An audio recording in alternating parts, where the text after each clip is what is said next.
Hi అండి, అందరికీ శ్రీరామనవమి శుభాకాంక్షలు.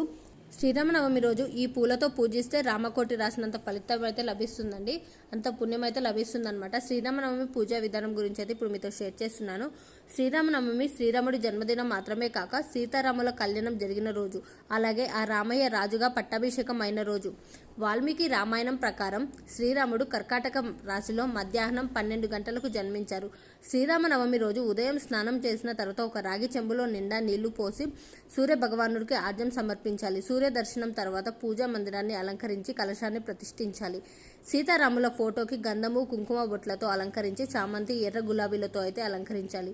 వీలైతే ముత్యాల దండలతో కూడా రాములవారి ఫోటోనైతే అలంకరించాలి.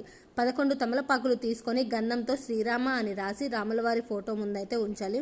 ఆవు నెయ్యితో దీపం వెలిగించి వడపప్పు, పానకం, పరమాన్నం నైవేద్యంగా అయితే పెట్టి 108 సార్లు కూడా శ్రీరామ అని జపించి హారతి ఇవ్వాలి.